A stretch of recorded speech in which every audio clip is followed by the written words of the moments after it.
बिस्मिल्लाहिर्रहमानिर्रहीम। अस्सलामुअलैकुम my dear students.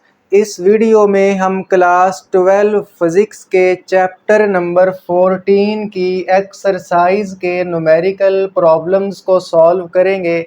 Students, मैं आपको पहले बता दूं कि न्यूमेरिकल्स को समझने के लिए आपको चैप्टर के अंदर मौजूद टॉपिक्स की थ्योरी के कॉन्सेप्ट का क्लियर होना और चैप्टर में मौजूद फार्मूलाज का याद होना बहुत ज़रूरी है। तो मैं अज्यूम करता हूँ कि आपको ये दोनों चीज़ें आती होंगी। तो आइए स्टूडेंट्स, हम पहले न्यूमेरिकल की स्टेटमेंट पढ़ते हैं। तो इसमें वो लिखता है कि a body is executing simple harmonic motion. एक बॉडी सिंपल हार्मोनिक मोशन को परफॉर्म कर रही है। अब स्टूडेंट्स, आपने चैप्टर के अंदर बेसिकली दो ऑब्जेक्ट्स, दो बॉडीज़ की मोशन को सिंपल हार्मोनिक मोशन प्रूव किया हुआ है। एक हॉरिजॉन्टल मैस स्प्रिंग सिस्टम और एक सिंपल पेंडुलम। तो हम दोनों में से कोई एक बना लेते हैं ताकि आपको इसका आइडिया भी हो जाए कि ये क्या चीज़ है। देखिए, लेट करें ये हमारे पास एक हॉरिजॉन्टल सरफेस है, फ्रिक्शनलेस सरफेस है और ये स्पोर्ट है। यहाँ पे हमने स्प्रिंग का एक किनारा जो है वो अटैच कर दिया, फिक्स कर दिया यहाँ पे, और स्प्रिंग की जो दूसरी साइड है ना, उसके साथ हमने यहाँ पे एक मैस m को अटैच कर दिया। अब आप जानते हैं कि ये इसकी मेन पोजीशन है और यहाँ पे फ़िलहाल ये रेस्ट में है। आप क्या करें कि इस मैस को फोर्स लगाएं और इसको मेन पोजीशन से कुछ दूर ले जाकर, लेट करें यहाँ पे ले जाकर ना, कुछ दूर ले जाकर, जिसको हम एक्सट्रीम पोजीशन का नाम देते हैं ना, यहाँ पे ले जाकर अगर आप छोड़ेंगे तो ये जो मैस है इस तरीके से रिस्टोरिंग फोर्स की वजह से वाइब्रेट करना स्टार्ट हो जाएगा और इसकी मोशन को हम सिंपल हार्मोनिक मोशन का नाम देते हैं। तो अब इसके बाद यही चीज़ है, समझिएगा कि एक body executing simple harmonic motion, एक body simple harmonic motion perform कर रही है of amplitude 0.05 metre and frequency 10 hertz. अब उसने दो चीज़ें दी हैं, बेसिकली हमें डाटा मिल गया है। हम गिवन डाटा की हेडिंग देते हैं, दो चीज़ें जो उसने दी हैं उनके नाम भी बताए हैं। एक चीज़ है एम्पलीट्यूड जो कि इतना है, दूसरी चीज़ है फ्रीक्वेंसी। अब स्टूडेंट्स, मैं आपको पहले बता दूं एम्पलीट्यूड और फ्रीक्वेंसी होती क्या है। आप जानते हैं कि मेन पोजीशन से एक्सट्रीम पोजीशन तक का ये जो डिस्टेंस है ये मैक्सिमम डिस्टेंस कहलाता है। इसको हम एम्पलीट्यूड कहते हैं और एम्पलीट्यूड को हम एक्स नॉट के साथ शो करते हैं। तो एम्पलीट्यूड को किसके साथ शो करना है? एक्स नॉट के साथ, और ये मैक्सिमम डिस्टेंस को शो करता है। इसकी वैल्यू हमारे पास है 0.05 मीटर।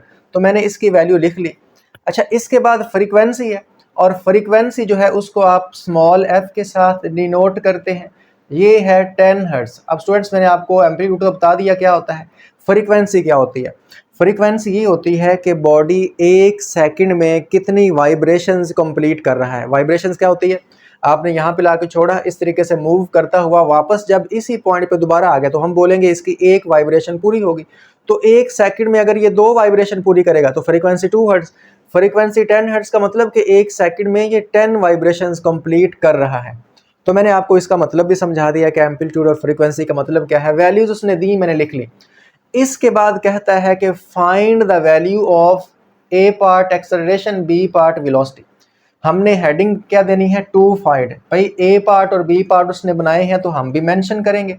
ए पार्ट में एक्सेलरेशन, बी पार्ट में वेलोसिटी। स्टूडेंट्स, एक्सेलरेशन को ए के साथ डिनोट करते हैं, वेलोसिटी को वी के साथ डिनोट करते हैं। ये दोनों हमने फाइंड करने हैं, लेकिन इंपॉर्टेंट बात आपको बता दूं कि जिस डिस्टेंस के लिहाज से हमने एक्सेलरेशन और वेलोसिटी फाइंड करनी है वो बेसिकली डिस्टेंस एम्पलीट्यूड है, मैक्सिमम है। और आप जानते हैं कि जब डिस्टेंस मैक्सिमम हो तो फिर एक्सेलरेशन भी मैक्सिमम होता है एक्सट्रीम पोजीशन पे, और वेलोसिटी भी मैक्सिमम होती है। तो लिहाजा आप एक्सेलरेशन और वेलोसिटी दोनों के साथ मैक्सिमम भी लगाएंगे। क्यों लगाया? क्योंकि कोई आम डिस्टेंस नहीं है। लेट करें यहाँ पे कोई ना कोई डिस्टेंस होगा जब बॉडी आएगा, वो वाला डिस्टेंस नहीं, ये मैक्सिमम डिस्टेंस है। और मैक्सिमम डिस्टेंस के लिहाज से आपने दोनों चीज़ें फाइंड करनी है, तो ये दोनों चीज़ें भी फिर मैक्सिमम ही होंगी। स्टूडेंट्स, फार्मूला यूजिंग, अच्छा हमने एक्सेलरेशन और वेलोसिटी फाइंड करनी है तो मैं आपको पहले एक्सेलरेशन और वेलोसिटी का फार्मूला बता दूं ताकि आपको आइडिया हो जाए। एक्सेलरेशन का फार्मूला होता है ए, यानी मैक्सिमम एक्सेलरेशन। क्यों मैंने लिखा आपको बताता हूँ। इसका फार्मूला होता है एक्स नॉट ओमेगा स्क्वायर। ये इसका फार्मूला है। अब देखें, अगर डिस्टेंस मैक्सिमम होगा तो एक्सेलरेशन भी फिर मैक्सिमम होगा, चूँकि एम्पलीट्यूड मैक्सिमम डिस्टेंस को शो करता है। इस तरह वेलोसिटी का फार्मूला क्या होता है, maximum velocity V maximum is equal to X naught omega. अब देखो उसने एक्स नॉट दिया है ना, मैक्सिमम डिस्टेंस दिया है, तो लिहाजा वेलोसिटी भी फिर क्या हो जाएगी, एक्सट्रीम पोजीशन पे मैक्सिमम होती है। अब मैं आपको बता चुका हूं कि हमने दो चीज़ें फाइंड करनी है, एक्सेलरेशन और वेलोसिटी। अब एक्सेलरेशन और वेलोसिटी को फाइंड करने के लिए हमें ओमेगा चाहिए। ओमेगा एंगुलर फ्रीक्वेंसी को शो करता है, और आपने देखा कि हमें डाटा के अंदर तो उसने ओमेगा दिया ही नहीं। तो अगर हमारे पास ओमेगा यानी एंगुलर फ्रीक्वेंसी नहीं होगी तो हम फिर इन दोनों चीज़ों को फाइंड नहीं कर पाएंगे। पहले हमें एंगुलर फ्रीक्वेंसी को फाइंड करना पड़ेगा। तो इसलिए मैंने इसका फॉर्मूला यहाँ पे लिखना है कि इसका फॉर्मूला आप जानते हैं, अपने चैप्टर के अंदर पढ़ रखा है, 2 pi F, omega is equal to 2 pi F. तो हम यहाँ पे सोल्यूशन स्टार्ट कर रहे हैं। देखें सोल्यूशन की हेडिंग दे ली, एक्सेलरेशन और वेलोसिटी ए पार्ट बी पार्ट मेंशन करना ज़रूरी है, क्योंकि अकॉर्डिंग टू न्यूमेरिकल स्टेटमेंट उसने ए बी पार्ट बनाए हैं। अगर वो ना बनाता, सिंपल वो कह देता find the value of acceleration and velocity, तो फिर हम एक्सेलरेशन और वेलोसिटी सिंपल फाइंड कर देते, ए बी मेंशन ना करते, लेकिन अब करना पड़ना है। तो पहले हम एंगुलर फ्रीक्वेंसी फाइंड करते हैं। Omega is equal to 2 pi F होता है। अब स्टूडेंट्स आप इसमें वैल्यूज पुट करके पहले आप ओमेगा फाइंड करेंगे, क्योंकि विदाउट ओमेगा हम एक्सेलरेशन और वेलोसिटी को कैलकुलेट नहीं कर पाएंगे। ओके, मैं आपको स्टेप बाय स्टेप सारे के सारे न्यूमेरिकल्स यहाँ पे सॉल्व करवाने वाला हूँ, और ऐसे सॉल्व करवाने वाला हूँ जैसे आपने बोर्ड एग्जाम में सॉल्व करने हैं। प्रॉपर हेडिंग्स जितनी देनी होती हैं मैं उतनी आपको दे के दिखाऊंगा। अच्छा जी, ओमेगा इज इक्वल टू 2 वैसे लिख लें। पाई की वैल्यू आप जानते हैं 3.14 होती है, और फ्रीक्वेंसी कितनी है भाई, फ्रीक्वेंसी है 10 हर्ट्ज। फ्रीक्वेंसी कितनी आ गई, 10 हर्ट्ज। अब यहाँ पे आप इस तरह करें कि कैलकुलेटर के साथ इन तीनों को मल्टीप्लाई करें। देखें ये मेरे पास पड़ा है कैलकुलेटर, तो 2 मल्टीप्लाई बाय 3.14 मल्टीप्लाई बाय 10, तो मैंने तीनों को मल्टीप्लाई किया, 62.8 इसका यूनिट क्या होता है, रेडियन पर सेकंड। ठीक है, रेडियन पर सेकंड। ये आपने 11th क्लास में 3rd चैप्टर के स्टार्ट में एंगुलर वेलोसिटी को पढ़ा था, ये वही चीज़ है। अच्छा, अब ये हमारे पास आ गई। अब हम इन दोनों को आसानी से फाइंड कर सकते हैं। एक्सेलरेशन की हेडिंग दें और फार्मूला लिख लें एज, जैसा कि हम जानते हैं कि एक्सेलरेशन जो है वो मैक्सिमम होगा चूँकि डिस्टेंस मैक्सिमम है, और इसका फार्मूला क्या है, एक्स नॉट ओमेगा स्क्वायर। जब भी आपने वैल्यूज़ पुट करनी है तो ये एक छोटा सा जुमला, छोटा सा सेंटेंस आप ज़रूर लिखिएगा, बाय पुटिंग वैल्यूज़। अगर आप चीज़ों को स्टेप बाय स्टेप करेंगे तो आपके नंबर नहीं कट सकते, लेकिन अगर आप डायरेक्ट करते हैं जब चीज़ों को, तो फिर एग्जामिनर कंफ्यूज हो जाता है कि ये स्टेप आगे कैसे आ गया। एक्स नॉट कितना है, 0.05। ओके, ओमेगा नहीं था, अभी हमने फाइंड किया 62.8, और इसके ऊपर आप स्क्वायर भी लगाएं। अब स्टूडेंट्स ये तो लास्ट स्टेप है, आप जानते हैं यहाँ पे हम सबसे पहले इसका स्क्वायर ओपन करेंगे। 62.8 का स्क्वायर लीजिए और इसको मल्टीप्लाई कर दीजिए 0.05 से, तो लीजिए हमारे पास आंसर आ चुका है 197 आंसर आया। और एक्सेलरेशन का यूनिट आप जानते हैं मीटर पर सेकंड स्क्वायर होता है। तो ये हमने एक्सेलरेशन जो है वो फाइंड कर लिया उस बॉडी का जो सिंपल हार्मोनिक मोशन परफॉर्म कर रही है। अब वेलोसिटी फाइंड करेंगे। फार्मूला मैं आपको वहाँ पे पहले ही बता चुका हूँ ताकि आपको कोई कन्फ्यूज़न ही ना रहे। तो वेलोसिटी आप जानते हैं, इसका फार्मूला एक्स नॉट ओमेगा, ये देखें दोनों फार्मूलाज मैं मेंशन कर चुका हूँ। अब यहाँ पे वैल्यूज़ पुट करनी है तो ये लिखना ज़रूरी है, बाय पुटिंग वैल्यूज़। तो स्टूडेंट्स मैं वैल्यूज़ पुट करने लगा हूँ, ये भी बड़ा सिंपल है। आप जानते हैं कि V maximum is equal to simple X naught की वैल्यू उसने ये दी हुई है 0.05, और ओमेगा हमारे पास ये देखिए हमने कैलकुलेट किया 62.5। अब आप 62.5 को मल्टीप्लाई कीजिए 0.05 के साथ। आप भी कैलकुलेटर से इसको ज़रूर सॉल्व कीजिएगा।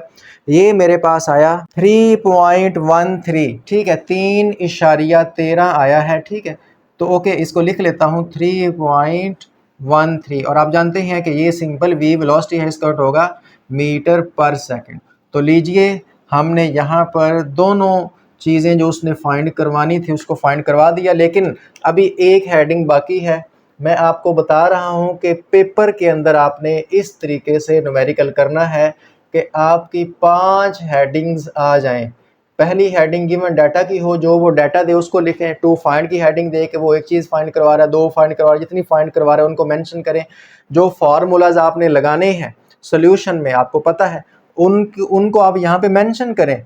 सोल्यूशन जब आपका रिजल्ट आए तो रिजल्ट के ऊपर बॉक्स बनाएं।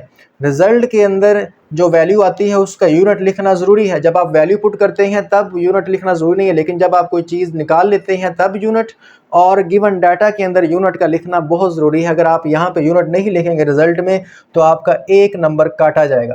अच्छा, रिजल्ट के अंदर आप यहाँ मैंने जो चीज़ें आपने फाइंड की है ना, उनको एक दफ़ा रिपीट कर दें, उनको एक दफ़ा लिख दें।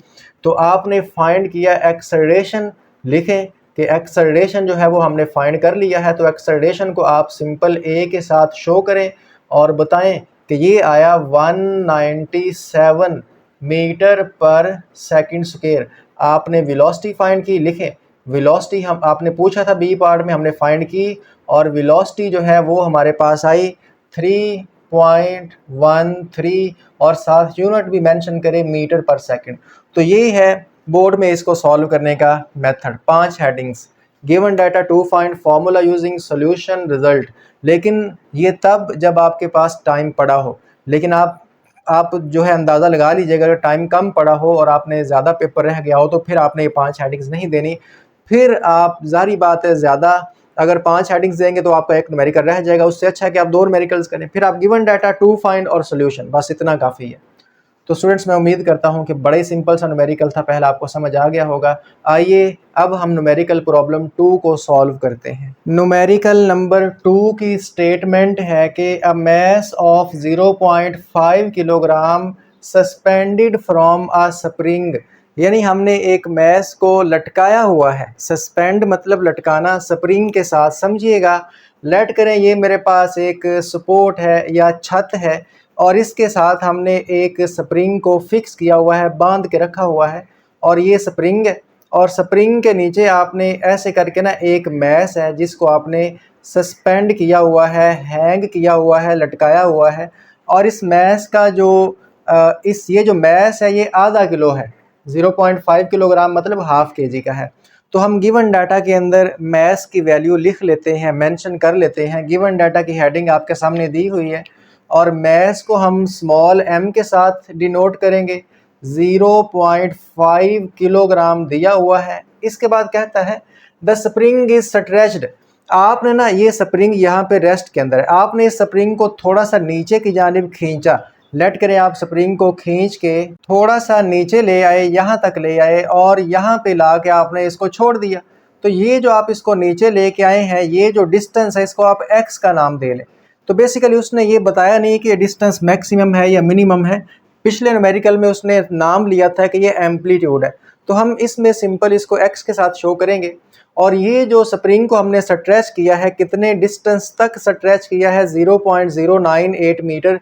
तो इसको हम बोलते हैं एक्सटेंशन। एक्सटेंशन को x के साथ शो करते हैं और ये वैल्यू दी गई है 0.098 मीटर। ये मैंने यहाँ पे लिख लिया, मैस दे दिया और इसको जितना नीचे ला के छोड़ोगे वो दे दिया। अब आप जानते हैं जैसे ही छोड़ोगे तो इस तरीके से वाइब्रेट करना स्टार्ट कर देगा। तो कहता है find the period of oscillation of mass when it is given a small displacement.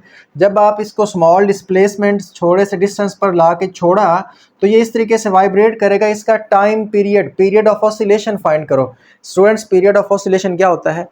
एक चक्कर, एक वाइब्रेशन पूरा करने में जो उसको टाइम लगेगा वो टाइम पीरियड। यहाँ से छोड़ा, ऊपर गया, मूव करके फिर दोबारा यहाँ पे आ गया तो एक वाइब्रेशन कंप्लीट होगी। एक वाइब्रेशन कंप्लीट करने में जो टाइम लगता है बॉडी को, उसको हम पीरियड ऑफ ऑसिलेशन या टाइम पीरियड का नाम देते हैं। तो फाइंड, उसके बाद उसने 1 लिखा है तो मतलब ये हमारा 1 पार्ट है। यहाँ पे हम मेंशन करेंगे कि ये पहला पार्ट है। टाइम पीरियड आपने कैलकुलेट करना है। और सेकंड पार्ट, इसका जो सेकंड पार्ट है, पहले न्यूमेरिकल में उसने ए बी पार्ट बनाए थे, अब उसने 1 2 पार्ट बनाए हैं। तो आपने अकॉर्डिंग टू न्यूमेरिकल स्टेटमेंट चलना है। Frequency of oscillation of spring, तो आपने फ्रीक्वेंसी जो है ऑसिलेशन वाली वो फाइंड करनी है। अब फ्रीक्वेंसी क्या होती है तो मैं आपको पिछले न्यूमेरिकल में डिटेल में समझा के आ चुका हूँ कि 1 सेकंड में कितनी वाइब्रेशंस पूरी करेगा, वो फ्रीक्वेंसी है।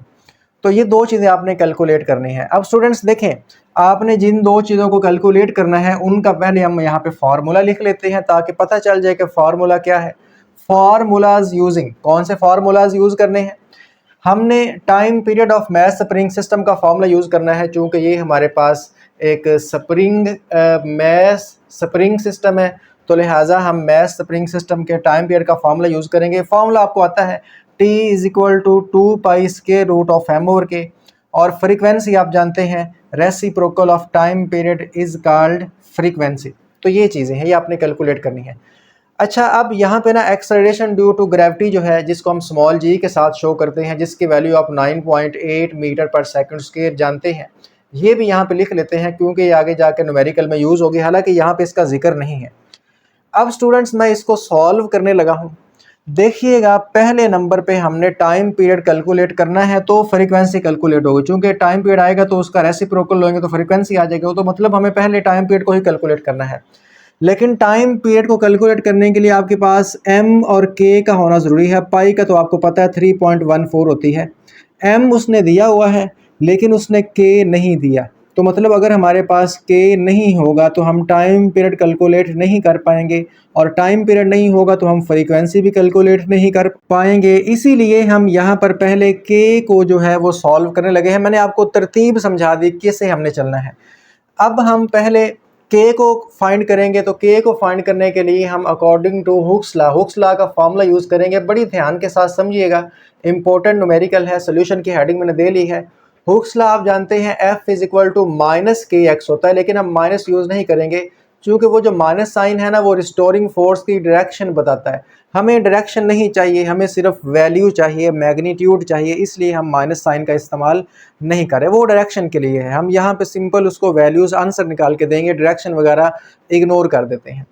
अब यहाँ पे आप जानते हैं कि F = ma होता है, लेकिन यहाँ पे एक्सेलरेशन g होगा, चूँकि ये इस तरह नीचे की जानिब हैंग हो रहा है तो इसका एक्सेलरेशन ग्रेविटेशनल एक्सेलरेशन होगा।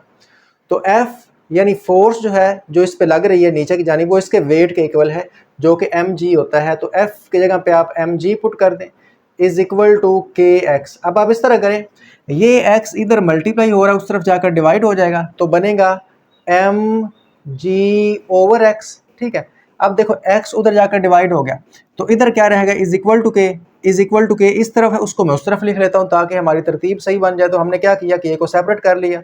अब इसमें वैल्यूज़ पुट करके हम बेसिकली पहले k को फाइंड करेंगे, क्योंकि विदाउट k हम टाइम पीरियड और फ्रीक्वेंसी को कैलकुलेट नहीं कर पाएंगे, हम आगे प्रोसीड नहीं कर पाएंगे।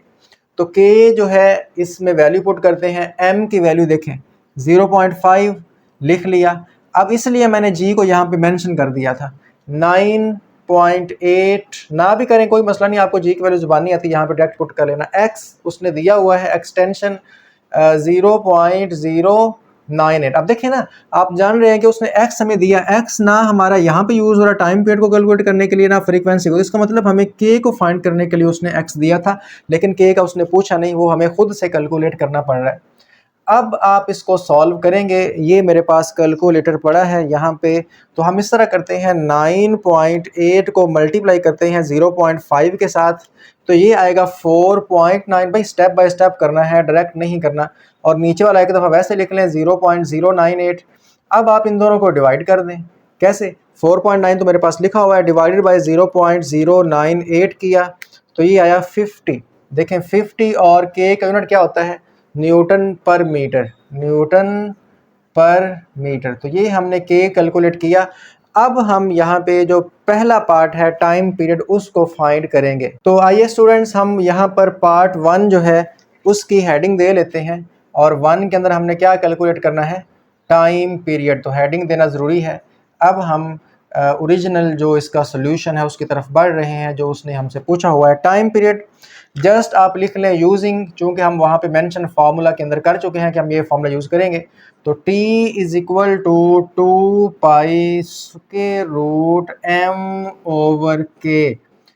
अब इसके बाद जो नेक्स्ट है वो मैं यहाँ पे आगे आपके लिए सॉल्व करने लगा हूँ। तो लाइन लगा रहा हूँ ताकि सेपरेशन हो जाए, चीज़ें मिक्स ना हो जाएं। ओके, अब हमारे पास फॉर्मूला लिखा गया, इसमें हम वैल्यूज़ पुट करेंगे। तो मैं यहाँ पे लिखता हूँ बाय पुटिंग वैल्यूज़ पुट करेंगे और इसको मैं आपके सामने कैलकुलेटर के साथ सॉल्व करके करेक्ट आंसर ला के दिखाऊँगा। आप भी अपने पास कैलकुलेटर रखें और जो भी हम सॉल्व करते हैं आप भी मेरे साथ साथ सॉल्व किया करें ताकि आपका आंसर भी मैच हो जाए और एग्जैक्ट आ जाए। तो देखिएगा t इज़ इक्वल टू 2 और पाई जो है वो 3.14 है। ओके, पाई की वैल्यू 3.14 होती है। स्क्वायर रूट लगाएं, m उसने वो पहले नंबर पे दिया है 0.5 है, ओवर के उसने नहीं दिया था, हमने फाइंड कर लिया। ये देखें ये 50 आया है। तो t इज़ इक्वल टू, अब आप इस तरह करें 3.14 को मल्टीप्लाई करें 2 के साथ तो ये आएगा 6.28 और इस अंडर रूट को सॉल्व करें। देखें अंडर रूट पहले आप 0.5 डिवाइडेड बाय 50 करें, ठीक है, ये आएगा 0.01। अब आप इस अंडर रूट को ले लें, इसको एक दफ़ा ऐसे लिखें 6.28 और 0.01 का अगर हम स्क्वायर रूट लेंगे तो ये आएगा 0.1। अब आप इसको फिर कैलकुलेटर से सॉल्व कीजिएगा ताकि कोई कन्फ्यूज़न ना रह जाए। 6.28 मल्टीप्लाई कर दिया तो ये आया 0.628 और आप जानते हैं टाइम पीरियड का यूनिट क्या होता है, सेकंड होता है। तो यहाँ पे हमने ये लिख लिया। तो स्टूडेंट्स ये आ चुका है, यानी कि ये जो मैथ्स है ये एक चक्कर पूरा करने में, एक वाइब्रेशन पूरा करने में इसको हाफ सेकंड से थोड़ा सा ज़्यादा, ये 0.5 हाफ सेकंड होता है, 0.628 सेकंड लगेंगे। अब हम यहाँ पर दूसरा पार्ट सॉल्व करेंगे। इसका दूसरे पार्ट के अंदर हमने फ्रीक्वेंसी को कैलकुलेट करना है। देखिए फ्रीक्वेंसी की हेडिंग दीजिए स्टेप बाय स्टेप, ठीक है, और इस तरीके से आप सॉल्व करेंगे, कोई चीज़ आपने मिस नहीं करनी। फ्रीक्वेंसी क्या होती है, फ्रीक्वेंसी होती है टाइम पीरियड का रेसिप्रोकल। इसमें वैल्यू पुट करें, लिख लें बाय पुटिंग वैल्यूज़ ज़रूर लिखिए। 1/t, भाई t कितना आया, t आया 0.628 आया। अब आप 1 डिवाइडेड बाय 0.628 कीजिए, ये आएगा 1.59, ठीक है। तो 1.6 लिख लेते हैं, चले राउंड ऑफ करके 1.6 और फ्रीक्वेंसी का क्या होता है, हर्ट्ज़। तो स्टूडेंट्स हमने जो उसने दो चीज़ें पूछी थी उनको हमने कैलकुलेट कर दिया है। अब आप यहाँ पे रिज़ल्ट की हेडिंग दे लें, ये ज़रूरी है, लास्ट पे इसको ज़रूर दीजिएगा, ठीक है। कुछ एग्जामिनर होते हैं वो रिज़ल्ट देख के ही पता चला लेते हैं कि इस बच्चे ने बिल्कुल ठीक किया है, चूँकि इसका आंसर ठीक आया तो मतलब ठीक वैल्यूज़ पुट की हैं, ठीक प्रोसीजर फॉलो किया है, तभी तो आंसर ठीक आया ना, ऐसे थोड़ी ठीक आ सकता है। तो पहले आप लिखें, पहले पार्ट में हमने भाई टाइम पीरियड कैलकुलेट करना था, तो हमने टाइम पीरियड कैलकुलेट किया और वो हमारे पास है 0.628 सेकंड।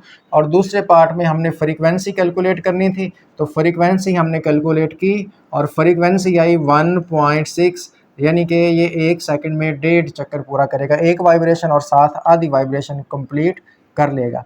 मैं उम्मीद करता हूं कि आपको सेकंड न्यूमेरिकल की अच्छे से अंडरस्टैंडिंग आ गई होगी। आइए स्टूडेंट्स, अब हम न्यूमेरिकल प्रॉब्लम 3 को सॉल्व करते हैं। न्यूमेरिकल नंबर 3 की स्टेटमेंट में लिखा है कि a ball of mass 0.5 kilogram is attached to an elastic spring, यानी हमारे पास एक बॉल है जो कि ½ kg की है, उसका मैस दिया गया है और उसको हमने इलास्टिक स्प्रिंग के साथ अटैच किया हुआ है।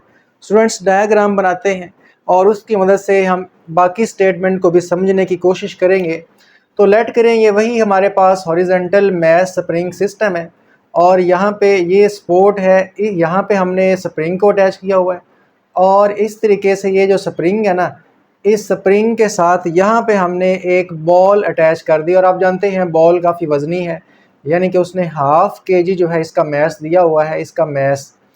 अच्छा, अब हम गिवन डाटा के अंदर इस चीज़ को लिख लेते हैं कि मैस हमें दिया गया है 0.5 किलोग्राम, ठीक है, इसको मैंने लिख लिया। अब इससे अगली स्टेटमेंट है समझने वाली, कहता है कि the spring is compressed by 10 centimetre. अब यहाँ पे ये आराम से पड़ा हुआ है, ये इसकी मेन पोजीशन है। आपने इसको पकड़ के ना कंप्रेस कर दिया, दबा दिया थोड़ा सा। और कितना दबाया, कितने डिस्टेंस तक दबाया, यानी यहाँ से लेकर यहाँ तक जो डिस्टेंस तक आपने इसको कंप्रेस किया, दबाया, वो है 10 सेंटीमीटर। तो कंप्रेशन को आप एक्स नॉट के साथ शो करेंगे, क्योंकि स्टूडेंट्स आप जानते हैं जब आप इसको कंप्रेस करेंगे, छोड़ेंगे, तो जिस पॉइंट से आप छोड़ेंगे वो इसकी एक्सट्रीम पोजीशन होगी, और एक्सट्रीम पोजीशन तक का जो डिस्टेंस होता है वो एक्स नॉट होता है। ठीक है, तो एक्स नॉट हमारे पास उसने दिया हुआ है 10 सेंटीमीटर। अब आप जानते हैं कि डिस्टेंस का एस आई यूनिट तो मीटर होता है, यानी हम जब भी वैल्यू पुट करेंगे मीटर वाली पुट करेंगे, सेंटीमीटर को हम मीटर में कन्वर्ट करने वाले हैं। तो सेंटीमीटर से मीटर में जाने के लिए आप क्या करते हैं, 100 पे डिवाइड करते हैं, तो ये आएगा 0.1 मीटर। ओके, अच्छा, इसके बाद कहता है the spring is compress by 10 centimetre by a force of 45 newton. जाहिर बात है जब आपने इसको कंप्रेस किया है तो फोर्स तो लगानी पड़ेगी। अगर सख्त स्प्रिंग होगा तो आपको ज़्यादा फोर्स लगानी पड़ेगी कंप्रेस करने के लिए, नरम स्प्रिंग होगा तो फिर तो आप थोड़ी सी फोर्स के साथ भी कंप्रेस कर लेंगे। जैसे आपकी बॉल पॉइंट के अंदर स्प्रिंग होता है उसको आप आसानी से कंप्रेस कर लेते हैं, लेकिन लेट करें अगर मोटा स्प्रिंग हो, सख्त स्प्रिंग हो, तो फिर उसको कंप्रेस करना मुश्किल होता है, ज़्यादा फोर्स लगानी पड़ती है। तो उसने बोला कि इस स्प्रिंग को कंप्रेस करने के लिए हमने इतनी फोर्स भी लगाई, तो अप्लाइड फोर्स, ये उसने फोर्स ऑफ 45 न्यूटन दिया है, तो फोर्स को आप मेंशन कर लें, फोर्स हमारे पास है 45 न्यूटन।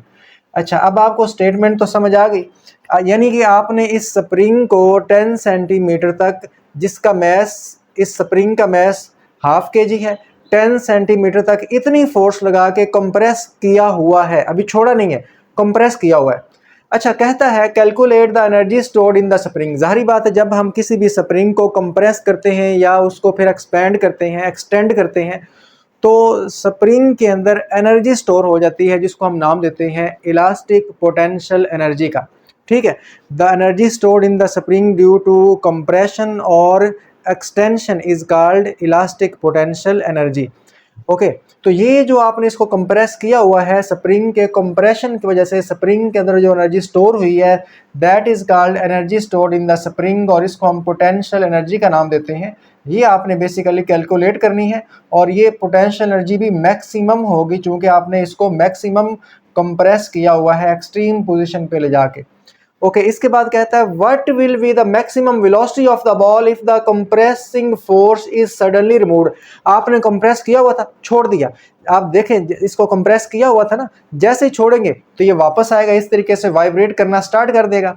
तो जैसे ही आप इसको छोड़ेंगे तो इसकी जो मैक्सिमम वेलोसिटी है वो आपने फाइंड करनी है। What will be the maximum velocity of the ball if compressing force is suddenly removed. अचानक से आपने इसको रिमूव कर दिया, दबाया हुआ था तो ये मूव करेगा, तो मैक्सिमम वेलोसिटी जो है v लिख लें, साथ मैक्सिमम लगा लें, ये आपने कैलकुलेट करनी है। स्टूडेंट्स देखें, मैं आपको कोशिश कर रहा हूँ कि हर स्टेटमेंट न्यूमेरिकल की उसका मतलब भी समझाऊं, ताकि आपको इसका मीनिंग समझ आए, कॉन्सेप्ट भी क्लियर हो, ना कि सिर्फ आप सॉल्व करें। स्टूडेंट्स, दो चीज़ें फाइंड करनी है, दोनों चीज़ों के फार्मूलाज हम यहाँ पे मेंशन करते हैं।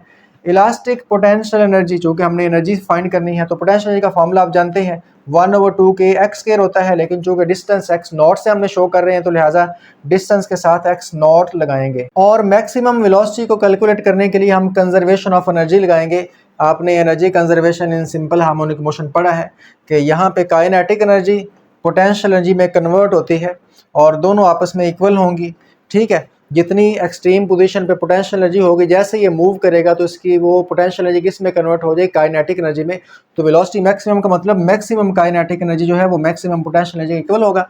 अब काइनेटिक एनर्जी का फॉर्मूला तो 1/2 mv² होता है, चूँकि काइनेटिक एनर्जी मैक्सिमम है तो वेलोसिटी के साथ मैक्सिमम लगा दो, is equal to potential energy, यहाँ पे वैसे ही लिख दो। मैंने आपको फार्मूलाज बता दिए हैं, इन फार्मूलाज को यूज़ करके बेसिकली हम ये दोनों चीज़ें फाइंड करने वाले हैं। लेकिन एक चीज़ यहाँ पे आप देख लीजिए कि पोटेंशियल एनर्जी को फाइंड करना है तब भी के चाहिए, वेलोसिटी फाइंड करनी है तो फिर यहाँ पे पोटेंशियल एनर्जी लगानी पड़ेगी, और पोटेंशियल एनर्जी तब फाइंड होगी जब पहले हमारे पास के होगा। तो मतलब के क्या होता है, स्प्रिंग कांस्टेंट। तो स्प्रिंग कांस्टेंट फाइंड करेंगे तो हम आगे प्रोसीड कर पाएंगे। तो लिहाजा सोल्यूशन की हेडिंग देने के बाद मैं के को फाइंड करने के लिए हुक्स लॉ का यूज़ करूँगा। हुक्स लॉ आप जानते हैं, हम इससे प्रीवियस न्यूमेरिकल में यूज़ कर चुके हैं। F इज इक्वल टू के एक्स होता है, तो k is equal to F/x होगा। मैंने k को सेपरेट किया, x उधर जाकर डिवाइड हो गया। अब स्टूडेंट्स इसमें आप वैल्यू पुट करेंगे तो यहाँ पे आप लिख लीजिए बाय पुटिंग वैल्यूज़, यानी यहाँ पे हम f और x की वैल्यू पुट करने से k को पहले फाइंड करने वाले हैं। तो ध्यान के साथ स्टेप बाय स्टेप समझिएगा। फोर्स कितनी है 45, ठीक है 45 है, और डिस्टेंस को हम बेसिकली x नॉट से शो कर रहे हैं। तो डिस्टेंस क्या है 0.1, ये देखिए 0.1 ये लिखा हुआ है। अब आप इसको डिवाइड कर दें कि 45 डिवाइडेड बाय 0.1 तो ये होता है 450, और k का यूनिट ज़रूर याद रखना। k का यूनिट कई दफ़ा पास्ट पेपर में एज MCQs के तौर पे आया हुआ है, तो ये आपको यूनिट आना चाहिए। तो ये हमने बेसिकली k को कैलकुलेट किया। उसने पूछा तो नहीं था, लेकिन इसके बगैर हम उसने जो चीज़ें पूछी हैं उनको हम कैलकुलेट नहीं कर पाएंगे इसके बगैर।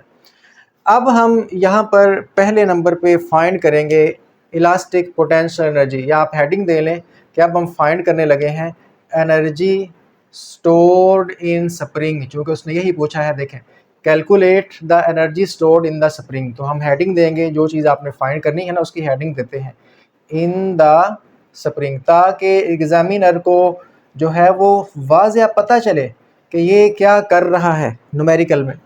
ओके, अब एनर्जी स्टोर का फार्मूला ये लिखा हुआ है, पोटेंशियल एनर्जी, चूँकि एनर्जी मैक्सिमम है तो पोटेंशियल एनर्जी मैक्सिमम लिखें 1/2 के एक्स नॉट का स्क्वायर। वैल्यूज़ पुट करके ज़रा सॉल्व करते हैं और चेक करते हैं कि हमारा आंसर बुक के साथ मैच हो पाएगा या नहीं।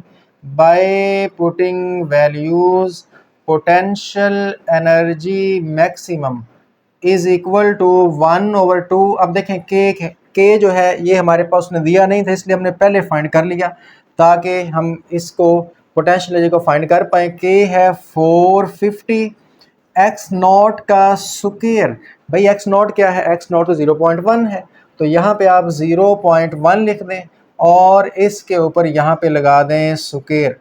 अब स्टूडेंट्स यहाँ पे इसको सॉल्व करने का वक्त है। 450 का हाफ क्या होता है, 450 का हाफ होता है 225, 225, और ये 0.1 का आप स्क्वायर लें, 0.1 का स्क्वायर होता है 0.01। ओके, देखिए मैं आपको स्टेप बाय स्टेप चीज़ों को सॉल्व करवा रहा हूँ। पहले हमने ये इसको इस पे काट दिया, ये 225 आएगा, इसका स्क्वायर ओपन किया। अब इसको मल्टीप्लाई करते हैं 225 से, तो ये आएगा 2.25, और आप जानते हैं पोटेंशियल एनर्जी का यूनिट क्या होता है, जाउल। तो लीजिए हमारे पास potential energy stored in the spring आ चुकी है। अब हमने मैक्सिमम वेलोसिटी भी कैलकुलेट करनी है, तो आइए उसको इस साइड पे सॉल्व करते हैं। तो इसके लिए हमने अब यहाँ पे पहले हेडिंग देनी है मैक्सिमम वेलोसिटी की, ठीक है। जो चीज़ आपने फाइंड करनी है उसकी हेडिंग दे लें ताकि पता चले आप किस चीज़ को लेके चल रहे हैं। मैक्सिमम वेलोसिटी, ओके, मैंने मैक्सिमम वेलोसिटी की यहाँ पे हेडिंग दे ली। तो मैक्सिमम वेलोसिटी को फाइंड करने के लिए हम क्या करेंगे, according to law of conservation of energy. Law of conservation of energy ये कहता है कि दोनों एनर्जीज जो हैं वो आपस में इक्वल होंगी, यानी एनर्जी हमेशा कांस्टेंट रहती है। इनिशियल वाली, शुरू वाली, और फाइनल वाली इक्वल होगी, चूँकि शुरू में उसके पास पोटेंशियल थी, बाद में काइनेटिक आएगी, दोनों आपस में इक्वल होंगी। अब काइनेटिक एनर्जी का फार्मूला होता है 1/2 mv का स्क्वायर, और v जो है वो मैक्सिमम लगाएंगे, is equal to potential energy यहाँ पे लगा दें। अब स्टूडेंट्स यहाँ पे आप इस तरह कीजिए कि इसको सॉल्व करें, या इसमें वैल्यू पुट कर लेते हैं, या एक स्टेप और करते हैं कि v मैक्सिमम का स्क्वायर इज़ इक्वल टू, ये पोटेंशियल एनर्जी इधर ही रख लें, और देखें इस तरफ जो है 2 डिवाइड हो रहा है, उस तरफ जाकर ये मल्टीप्लाई हो जाएगा, और m इस तरफ मल्टीप्लाई हो रहा है, इस तरफ आकर डिवाइड हो गया। यानी हमने पहले v को फाइंड करना तो उसको हमने सेपरेट कर लिया। अब इसमें वैल्यूज पुट करते हैं ताकि हम इसको सॉल्व कर सकें। तो बाय पुटिंग वैल्यूज़, ठीक है, आप यहाँ पे वैल्यूज़ लिख लीजिए, और v यानी मैक्सिमम वेलोसिटी जो है ये फाइंड कर रहे हैं। 2 पोटेंशियल एनर्जी हमारे पास आई 2.25 ओवर m, और m हमारे पास कितना है 0.5 है। तो स्टूडेंट्स इसको ज़रा सॉल्व करते हैं। v मैक्सिमम का स्क्वायर इज़ इक्वल टू 2.25 को आप ज़रब दें 2 के साथ, ओके, 2.25 को मल्टीप्लाई करें 2 के साथ, तो ये आएगा 4.5, और नीचे वाला एक दफ़ा वैसे ही लिख लें, स्टेप बाय स्टेप करना है। अब इसको डिवाइड करें 0.5 पे, तो ये आएगा 9, ठीक है। V maximum square is equal to 9। अब आपने वी मैक्सिमम फाइंड करना है, स्क्वायर आपको नहीं चाहिए। तो आप जानते हैं कि हम स्क्वायर ख़त्म करने के लिए हमेशा क्या लेते हैं, अंडर रूट या स्क्वायर रूट लेते हैं। ऑन बोथ साइड्स, दोनों तरफ आप स्क्वायर रूट्स ले लीजिए। एक दफ़ा मैं इसको ऐसे नीचे उतारता हूँ, तो यानी वेलोसिटी मैक्सिमम है, इसका स्क्वायर इज इक्वल टू 9। अब आप क्या करें, दोनों तरफ स्क्वायर रूट लगाएं, इस तरफ भी और इस तरफ भी। क्या होगा कि ये आपस में कट जाएंगे स्क्वायर के साथ स्क्वायर रूट। तो वेलोसिटी मैक्सिमम यानी मैक्सिमम वेलोसिटी I3 जो है ये आएगा, आप जानते हैं 9 का स्क्वायर रूट 3 होता है। तो ये हमारे पास वेलोसिटी का यूनिट मीटर पर सेकंड आपने लगा दिया। आंसर के अंदर आपने यूनिट ज़रूर लगाना है। अब आप रिजल्ट की हेडिंग दे के यही लिखें इलास्टिक, ये सेम लिखें, सिर्फ क्वेश्चन मार्क की जगह पे ये वैल्यू लिख दें। और इसके बाद रिजल्ट की हेडिंग में फिर दूसरे नंबर पे ये लिखें, ये भी लिखें is equal to question mark की जगह पे इसकी वैल्यू लगा दीजिएगा। तो स्टूडेंट्स ये था हमारा न्यूमेरिकल नंबर 3। उम्मीद करता हूँ कि आपको अच्छे से क्लियर हो गया होगा। आइए स्टूडेंट्स, अब हम न्यूमेरिकल नंबर 4 को सॉल्व करेंगे। न्यूमेरिकल नंबर 4 की स्टेटमेंट है कि an 8.0 kilogram body execute simple harmonic motion with amplitude 30 centimetre. यानी हमारे पास एक बॉडी है और उसका मैस की वैल्यू 8 किलोग्राम है और वो वाइब्रेट कर रहा है, यानी कि वो सिंपल हार्मोनिक मोशन को परफॉर्म कर रहा है। और इस बॉडी का मेन पोजीशन से जो एक्सट्रीम पोजीशन तक का डिस्टेंस है जब वो वाइब्रेट कर रहा है, जिसको हम एम्पलीट्यूड कहते हैं, वो 30 सेंटीमीटर है। तो यहाँ पे आप हॉरिजॉन्टल मैस स्प्रिंग सिस्टम को ही लेट कर लीजिए। तो हमारे पास मैस की वैल्यू दी गई है, तो हम गिवन डाटा लिखने लगे हैं। जो वैल्यूज़ हमें दी जाएंगी उसको हम साथ साथ लिखते जाएंगे। गिवन डाटा की heading they the mass of body, जिसको हम एम के साथ शो करेंगे। ये हमारे पास है 8.0 किलोग्राम, या फिर आप इसको 8 किलोग्राम भी लिख सकते हैं। देन हमें एम्पलीट्यूड दिया गया है। आप जानते हैं एम्पलीट्यूड को हम एक्स नॉट के साथ शो करते हैं और इसकी वैल्यू हमारे पास है 30 सेंटीमीटर। अब स्टूडेंट्स आप जानते हैं कि एम्पलीट्यूड जो है उसका यूनिट मीटर होता है, तो हम सेंटी को यहाँ से ख़त्म करेंगे। मैं आपको बता चुका हूँ सेंटी को ख़त्म करने के लिए आप 100 पे डिवाइड कर दीजिए। तो जब आप 30 को 100 पे डिवाइड करेंगे तो ये आएगा 0.3 मीटर। अच्छा, इसके बाद सेकंड सेंटेंस है कि the restoring force is 60 Newton when displacement is 30 centimetre. यानी जब डिस्प्लेसमेंट या एम्पलीट्यूड इतना था तब रिस्टोरिंग फोर्स इतनी है। आप जानते हैं कि विदाउट रिस्टोरिंग फोर्स कोई भी ऑब्जेक्ट वाइब्रेट नहीं कर सकता। वो रिस्टोरिंग फोर्स ही होती है जब आप बॉडी को एक्सट्रीम पोजीशन पे ला के छोड़ते हो, तो रिस्टोरिंग फोर्स उसको वापस मेन पोजीशन की तरफ पुल करती है। तो उसने कहा है कि जब एम्पलीट्यूड या डिस्प्लेसमेंट 30 सेंटीमीटर था, यानी एक्सट्रीम पोजीशन पे, तब रिस्टोरिंग फोर्स 60 न्यूटन थी। तो रिस्टोरिंग फोर्स हम एफ के साथ शो करेंगे, साथ छोटा सा आर भी लगा लें रिस्टोरिंग के लिए। ये हमारे पास है 60 न्यूटन। अब आप ये देख लीजिए कि ये वही डिस्प्लेसमेंट है 30 सेंटीमीटर, तो इसको हमने एक दफ़ा लिख लिया है, दोबारा लिखने की ज़रूरत नहीं है। अब हमसे वो फाइंड क्या करवाना चाहता है, ये बड़ी अहम चीज़ है, फाइंड। इसके बाद उसने दो पार्ट्स बनाए हुए हैं। मैंने टू फाइंड की हेडिंग दे ली है। पहले पार्ट में वो कहता है कि आप टाइम पीरियड जो है वो फाइंड करें, यानी वो जो ऑब्जेक्ट है उसको एक वाइब्रेशन पूरा करने में कितना टाइम लग रहा है वो आप फाइंड करें।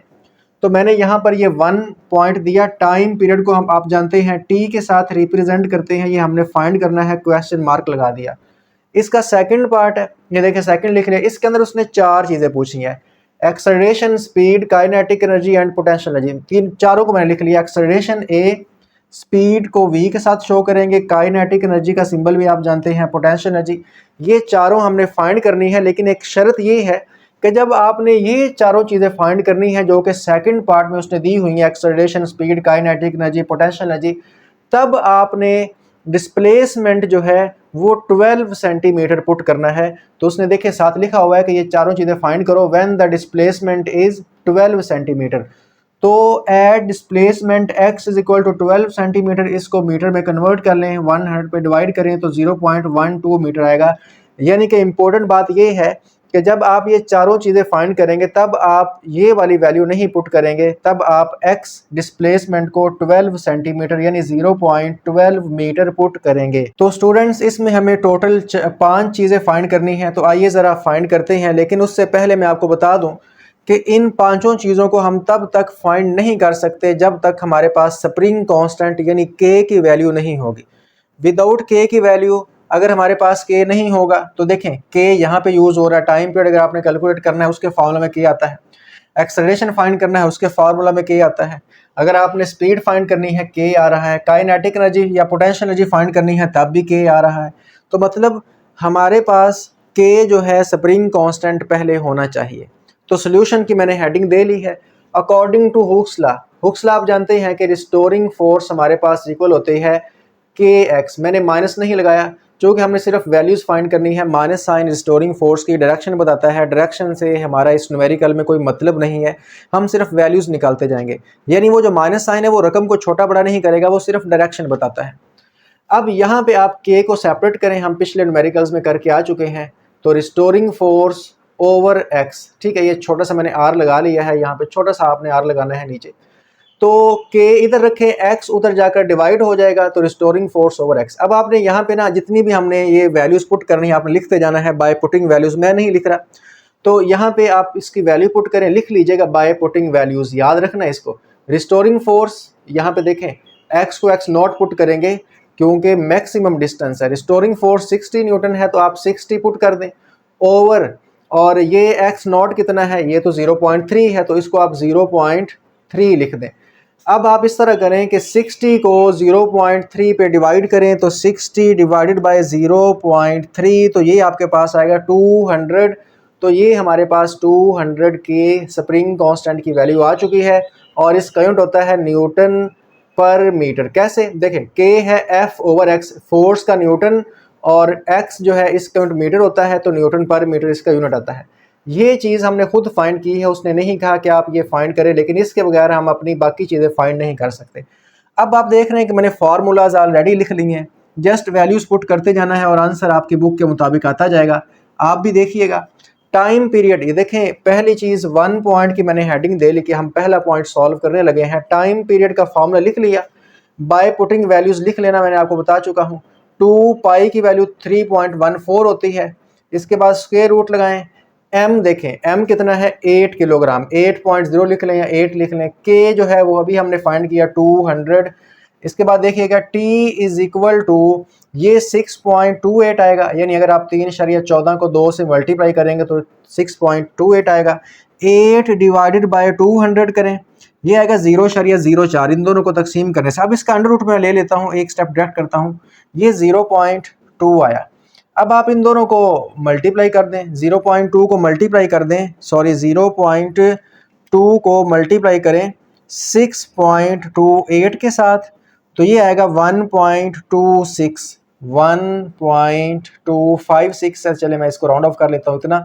तो टाइम काउंट आप जानते हैं सेकंड होता है, तो आप सेकंड पूरा लिख लें। तो ये हमारे पास टाइम पीरियड आ चुका है, 1.25 भी लिख सकते हैं, 1.26।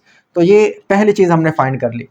अब दूसरा पॉइंट, ये हेडिंग देना ज़रूरी है। पहले हमने 1 पॉइंट सॉल्व किया, अब हम सेकंड पॉइंट सॉल्व करेंगे। तो ये मैंने 2 की हेडिंग दी, इसमें सबसे पहले एक्सेलरेशन है, तो एक्सेलरेशन की हेडिंग देते जाएं। जो चीज़ आपने फाइंड करनी है ना उसकी आप हेडिंग देते जाएंगे और उसके बाद फार्मूला उसमें वैल्यू पुट करके आंसर लाते जाएंगे। एक्सेलरेशन का फार्मूला होता है a is equal to -k/mx, लेकिन मैंने यहाँ पे माइनस नहीं लगाया क्योंकि माइनस साइन जो है वो एक्सेलरेशन की डायरेक्शन बताता है, लेकिन हमें तो सिर्फ वैल्यू फाइंड करनी है। k की वैल्यू देखें 200, m की वैल्यू 8 और x कितना है देखें। यहाँ पे मैं आपको बता चुका हूँ कि जब आपने सेकंड पार्ट सॉल्व करना है तब आपने x जो है वो यही पुट करना है। अब हम जितना भी x पुट करेंगे वो यही पुट करेंगे 0.12। ओके स्टूडेंट्स, अब इसको ज़रा सॉल्व करते हैं। आप इस तरह करें कि 200 को मल्टीप्लाई करें 0.12 से, यानी ये 24 आएगा। इसको इससे मल्टीप्लाई करेंगे 24 आएगा। अब इसको 8 पे डिवाइड कर दें तो ये आएगा 3। इसको सॉल्व कर लीजिएगा विद कैलकुलेटर, बहुत सिंपल सी मैथ है। एक्सेलरेशन का मीटर पर सेकंड स्क्वायर होता है, तो लीजिए हमने एक्सेलरेशन भी फाइंड कर दिया। इसके बाद हमने स्पीड फाइंड करनी है। स्पीड का फॉर्मूला लिखा हुआ है, आपने टॉपिक्स के अंदर पढ़ा है। तो ये फार्मूला है, इसमें वैल्यूज पुट करते हैं। v is equal to square root k की वैल्यू 200 है, ये अभी हमने निकाली, और ये हमारे पास 8 है m। x नॉट देखें, x नॉट है 0.3 और x है 0.12, तो x नॉट की जगह आप 0.3 पुट करें, ऊपर स्केयर भी लगाएं, माइनस x यहाँ पे 0.12 पुट करें, ऊपर स्केयर लगाएं। समझ आ रही है ना आप लोगों को? तो हमने यहाँ पे वैल्यूज पुट की हैं, वैल्यू सारी हमारे पास लिखी हुई हैं। ये x नॉट है और ये x है, बाकी k और m का तो आपको पता है, ये k है और फर्स्ट नंबर पे हमारे पास m था। अब इसको मैं सॉल्व करने लगा हूँ। देखिएगा, अगर मैं 200 को 8 पे डिवाइड करूँ, 200 डिवाइडेड बाय 8, तो ये आता है 25। ठीक है, ये 25 आया, और ये जो ब्रैकेट है इसको भी सॉल्व करते हैं। इसके बाद आप 0.3 स्क्वायर माइनस 0.12 स्क्वायर कैलकुलेटर से लेंगे तो ये आएगा 0.0756। अब आप इसको 25 से मल्टीप्लाई करें। ठीक है, तो ये हमारे पास जो है, ये अंडर रूट के अंदर एक दफ़ा जो है यहाँ पे मैं लिख लेता हूँ कि हमारे पास जो v है वो अंडर रूट में आ गया है 1.89। अब आप इसका स्क्वायर रूट भी ले लें, स्क्वायर रूट लेने से ये आएगा 1.37। 1.37 या आप सिंपल राउंड ऑफ करके 1.4 लिख सकते हैं। तो ये हमारे पास जी स्पीड भी आ चुकी है। इसके बाद हमने काइनेटिक एनर्जी फाइंड करनी है। फार्मूला काइनेटिक एनर्जी का बच्चे को आता है half M V square. Value put करें, kinetic energy is equal to 1/2 mass, देखें ये मैस है 8 किलोग्राम, तो यहाँ पे 8 लिख दें। वेलोसिटी अभी हमने फाइंड की है 1.4, तो यहाँ पे लिखें 1.4, ऊपर स्केयर भी लगा दें। अच्छा, kinetic energy is equal to, ये 4 2 8, यानी ये इसके साथ कट जाएगा, और 1.4 का स्क्वायर लें, 1.4 का जी स्क्वायर लिया तो ये आया 1.89। अब 1.89 को आप 4 के साथ मल्टीप्लाई कर दें, तो जैसे ही मैं इसको 4 के साथ मल्टीप्लाई करूंगा तो मेरे पास काइनेटिक एनर्जी आ गई 7.56, और आप जानते हैं एनर्जी काउंट जाउल होता है। तो लीजिए, हमने काइनेटिक एनर्जी भी फाइंड कर दी। यानी ये न्यूमेरिकल बहुत ही सिंपल है, दो स्टेप हैं। देखें, formula value answer, formula value answer, formula value answer, formula value answer. तो मतलब दो स्टेप है, मुश्किल नहीं है, बहुत ही ईजी है। पोटेंशियल एनर्जी का फार्मूला लिखा हुआ है, तो आइए ज़रा बाय पुटिंग वैल्यूज लिखते जाइएगा। मैं आपको समझा चुका हूँ। 1/2 k की वैल्यू 200 और x, वो x पुट करना है 0.12, तो 0.12 ऊपर स्केयर भी लगाएंगे। अच्छा जी, पोटेंशियल एनर्जी, अब आप जानती हैं ये 100 आएगा, अगर मैं 200 को 2 पे डिवाइड करूंगा तो मुझे 0.12 का स्केयर लेना है, तो 0.12 का अगर आप स्केयर लें तो ये आता है 0.0144। अब आप इसको आप 100 के साथ मल्टीप्लाई कर दें, तो जैसे ही मैं इसको मल्टीप्लाई करूंगा 100 के साथ तो ये आएगा 1.44। और आप जानते हैं कि एनर्जी, चाहे पोटेंशियल एनर्जी हो, चाहे काइनेटिक एनर्जी हो, चाहे साउंड एनर्जी हो, कौन सी मर्जी एनर्जी हो, यूनिट जाउल ही होगा। तो स्टूडेंट्स, आपके सामने मैंने न्यूमेरिकल नंबर 4 सॉल्व कर दिया, स्टेप बाय स्टेप किया, तो इसी को देख के आप सॉल्व कर लीजिएगा। इसके अंदर काफ़ी फार्मूलाज यूज़ हुए हैं, तो आपको फार्मूलाज जो हैं वो याद करने पड़ेंगे। आइए स्टूडेंट्स, अब हम न्यूमेरिकल नंबर 5 को सॉल्व करते हैं। न्यूमेरिकल नंबर 5 की स्टेटमेंट है कि what should be the length of a simple pendulum whose time period is 1 second. यानी आपके पास एक सिंपल पेंडुलम, अगर उसका टाइम पीरियड 1 सेकंड हो तो फिर उस सिंपल पेंडुलम की जो लंबाई है, लेंथ है, वो क्या होगी, वो आपने फाइंड करनी है। स्टूडेंट्स, मैं पहले आपको बता दूं कि टाइम पीरियड होता क्या है। देखें, ये मैंने एक सिंपल पेंडुलम बनाया है, इसमें 3 चीज़ें होती हैं। एक सपोर्ट, जैसे लेट करें कोई छत वगैरह है, और एक स्ट्रिंग यानी रस्सी जिसको आपने ऊपर से फिक्स करके बांध लेना है, और इसके नीचे आपने एक छोटा सा मैस हैंग कर देना है। तो ये सिंपल पेंडुलम बन गया। अब ये अपनी मेन पोजीशन पे है, आराम से रेस्ट में है।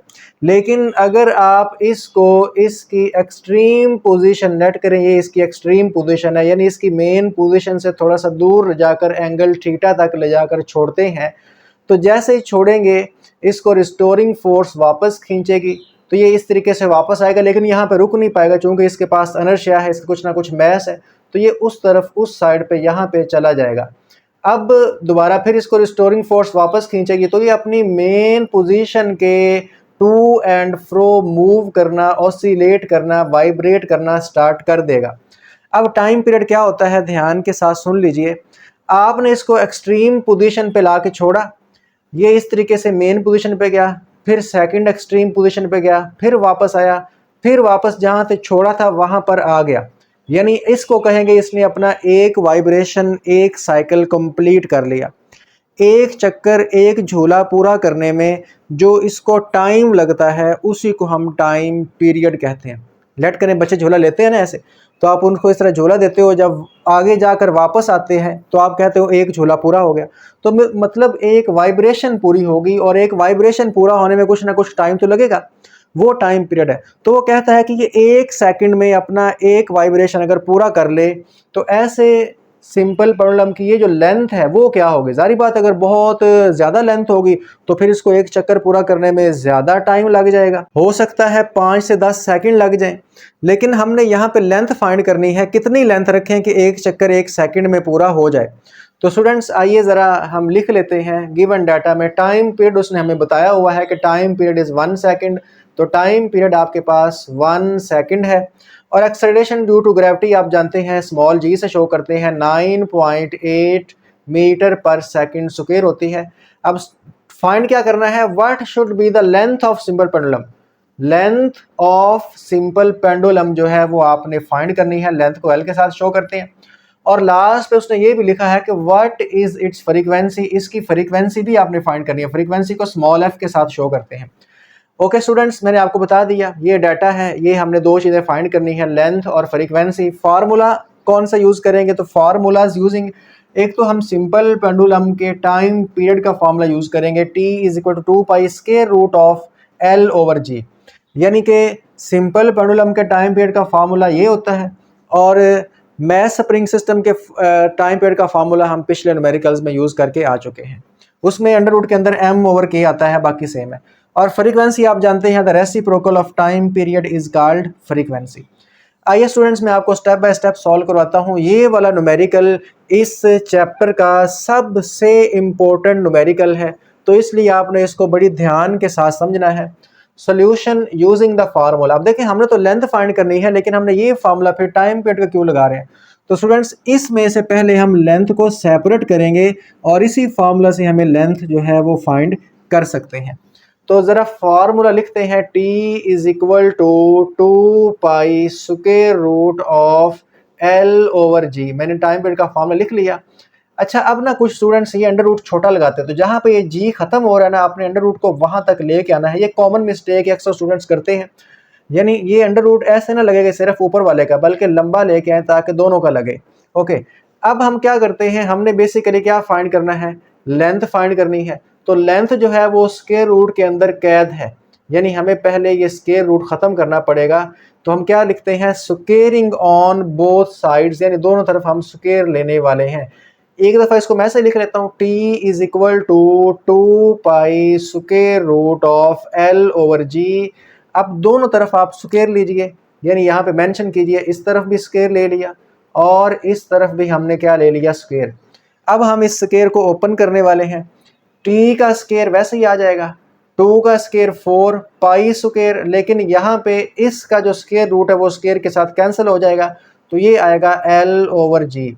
यानी ये स्क्वायर सब का ही है, 2 का भी, पाई का भी, इस L/G के अंडर रूट का भी। तो इनका तो स्क्वायर ओपन हो जाएगा, लेकिन इनके ऊपर स्क्वायर रूट के साथ स्क्वायर कैंसिल हो जाएगा।